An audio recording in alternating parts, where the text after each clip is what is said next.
This is my counter-argument towards Descartes' reasoning.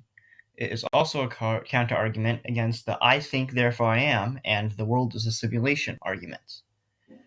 First, I'm going to present the 4 premises in this syllogism. The first of these premises is that this syllogism is made out of logic, which is obvious. Syllogisms are made from logic. In case you don't know, syllogisms are logical constructions in which if you say all the premises are true, you must also agree with the conclusion. My second premise is that if logic leads you to believe logic is false, there's a paradox.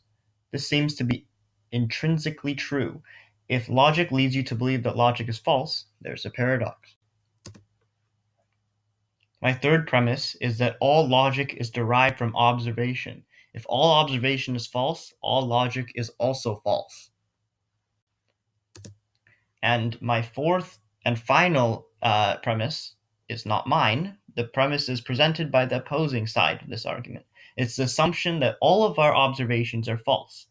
For example, if you live inside a simulation, all of your observations are false because the observations have been constructed.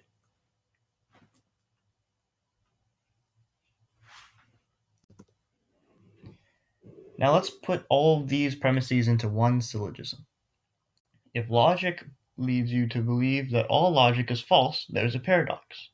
All logic is derived from observation. If all observation is false, all logic is also false.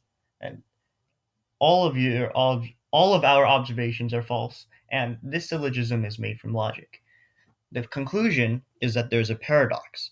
And I think that Descartes' mistake was to cling on to logic while giving up observation. This is a fundamental mistake that undermines his entire argument. So imagine that you learned that you are living in a simulation. You're in the simulation because machines want to feed off electricity coming off your brainwaves. The plot hole here is extremely obvious. There isn't enough electricity coming off your body to power machines. The counterpoint to that supposed plot hole is equally obvious. They could feed us lies to make us think that there wasn't enough electricity coming off your body to power machines. So maybe our bodies really do have enough electricity coming off our bodies to power machines. But the machines wouldn't tell us that. So what if we expand this line of logic? What if everything they told us were lies? Wouldn't that mean that everything you know is false? And if everything you know is false, isn't the assumption that everything you know is false also false? That's where the paradox is. Thank you.